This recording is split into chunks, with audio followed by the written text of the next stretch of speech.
Hey there, and thanks for downloading or playing around with our growth planning tool. This video is just going to be a quick guide on how the growth planning tool component of this growth model works. So I would start by just taking a quick read of everything and then inputting your key numbers. So existing customers, leads generated a year. Those are both pretty obvious. Your average sale size, and that's your average sale size per deal, not your average sale size per year per customer. So if you do 5 deals a year of $2,500, you enter $2,500 times 5. Your customer retention percentage. So if you lose 1 in 10 customers a year, that's a 90% retention percentage. Your new lead conversion percentage, your gross margin percentage, which might be, which for this purpose is the amount of money left after you've taken away cost of goods sold. So if cost of goods sold is 40% of turnover, your gross margin is 60%, and the target revenue we're working towards with this plan.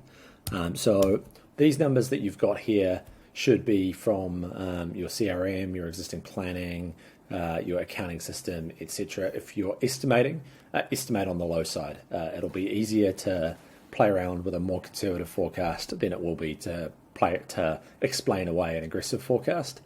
And then what you'll see here in the bottom is that we've actually started to already populate this area. So based on the numbers I entered, we're delivering 83% of revenue target for the year. So we're $500,000 short on a $3 million target.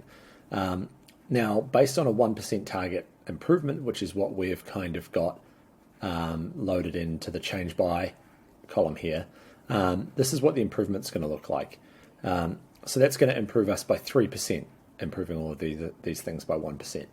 Now, there are some areas where we might think we can do better than 1%. We might think that with a couple of lead changes, we can easily move that to 5%. We might have a chat with our sales reps and realize that there's something that they're missing in the sales process, and there's an upsell they could include every time for $250. 10%, we might think that the sales per year is not really going to move, so we might actually zero that out. Customers already buy a lot from us. Again, the customer retention might not move. We think that adapting some sales processes could increase our lead conversion by 5%, and our gross margin is going to stay pretty constant. So then simply when we come down here, we go, okay, what's that? What do those changes look like? That looks like we're going to go from 2.5 mil of rev to 2.8 mil of rev, 83% of our revenue target to 93% of our revenue target. And here's what activity is going to look like. So just keep playing around with these numbers until you figure out, oh, that's going to make more sense. You know, we can add in 10% there. That's added in another % of revenue of our revenue target. So keep playing around with these numbers until you're sort of ready to move on, until you feel that the improvement against current plan looks both achievable and on target, and then you're ready to move on to the next stage, which I'll cover in the next video. Thanks for watching.